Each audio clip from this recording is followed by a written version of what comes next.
इस वीडियो में हम लोग देखेंगे क्लास 8वीं हिंदी पाठ 16 खेमा खेमा के सभी प्रश्न उत्तर को। चलिए इस वीडियो को शुरू करते हैं। जैसा कि प्रश्न अभ्यास यहाँ पे दिया गया है, पाठ से क्वेश्चन नंबर 1 में यहाँ पे दिया गया है कि खेमा कसारा के होटल पर काम क्यों करता था।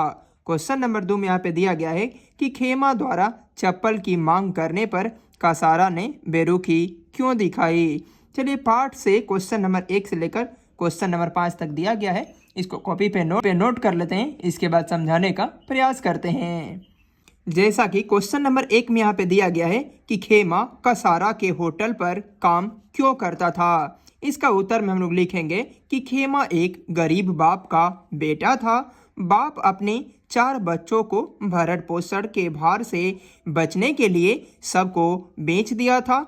खेमा को कसारा ने खरीद लिया था, इसीलिए खेमा कसारा के होटल में काम करता था। क्वेश्चन नंबर 2 में यहाँ पे दिया गया है कि खेमा द्वारा चप्पल की मांग करने पर कसारा ने बेरुखी क्यों दिखाई। इसका उत्तर में हम लोग लिखेंगे कि मेरे पैर जलते हैं, चप्पल ला दो काका। यह कहते हुए खेमा ने जब चप्पल की मांग किया तो कसारा ने जवाब दिया, अभी रख दूंगा चप्पलें सिर पर, चल अपना काम कर, बड़ा आया चप्पल पहनने वाला। यह बात सुनकर खेमा निराश हो गया।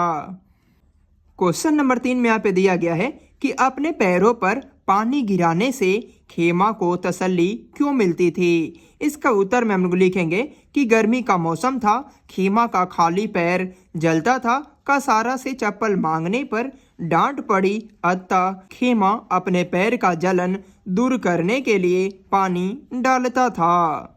क्वेश्चन नंबर 4 में यहाँ पे दिया गया है कि किन परिस्थितियों ने खेमा के पिता ने उसे बेच दिया था। इसका उत्तर में हम लोग लिखेंगे कि खेमा के पिता गरीब थे, वे अपने बच्चों को भरण पोषण करने में समर्थ नहीं थे, अतः अन्य भाइयों की तरह खेमा को बेचकर अपने दायित्व से मुक्त हो गए थे। क्वेश्चन नंबर 5 में यहाँ पे दिया गया है कि जब लेखक ने खेमा के पिता से कहा कि वे खेमा को अपने साथ ले जाकर पढ़ाना चाहते हैं, तब उसकी आंखें क्यों भर आई, अपना विचार दीजिए। इसका उत्तर में हम लोग लिखेंगे कि जब लेखक ने खेमा के पिता से कहा कि वे खेमा को अपने साथ ले जाकर पढ़ाना चाहते हैं, तब उसकी आंखें भर आई, क्योंकि उसके मन में अपने संतान के प्रति एक अनुराग जग गया था। हर एक पिता का अरमान होता है कि उसका बेटा पढ़ लिख कर कुछ करेगा और बड़ा आदमी बनेगा, लेकिन वह तो अपने अरमानों का गला घोंट दिया था। वह खेमा को चंद रुपए में बेच दिया था। इसी कारण से खेमा के पिता के आंखों में पानी भर गया। इस प्रकार हम लोगों ने पाठ से सभी प्रश्न उत्तर को देख लिए। अब देखेंगे पाठ से आगे। क्वेश्चन नंबर 1 में यहाँ पे दिया गया है, खेमा कहानी पढ़कर आपके दिमाग में कौन कौन से प्रश्न उठ रहे हैं। क्वेश्चन नंबर 1 से लेकर क्वेश्चन नंबर 6 तक दिया गया है। चलिए इसको भी देख लेते हैं।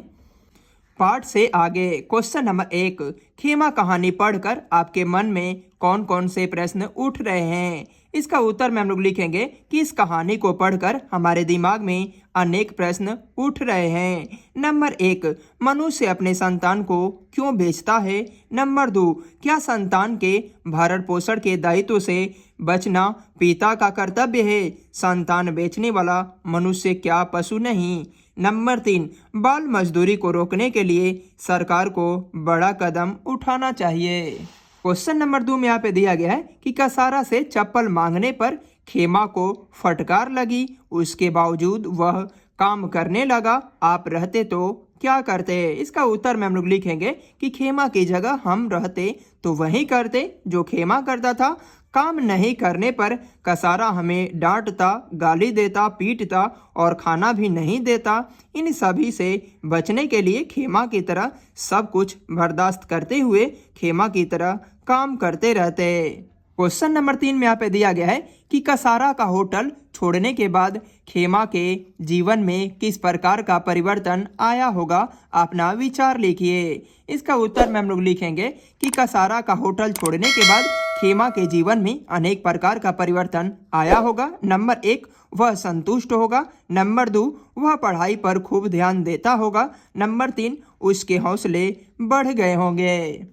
क्वेश्चन नंबर 4 में यहाँ पे दिया गया है कि बाल मजदूरी की तरह समाज में अन्य कुप्रथाएं भी प्रचलित है, उस पर चर्चा कीजिए। इसका उत्तर में हम लोग लिखेंगे कि बाल मजदूरी की तरह हमारे समाज में कई कुप्रथाएं प्रचलित है, जैसे में बाल विवाह, जाति प्रथा, विधवा बनकर जीवन बिताना आदि सभी कुप्रथाएं से समाज का विकास संभव नहीं है।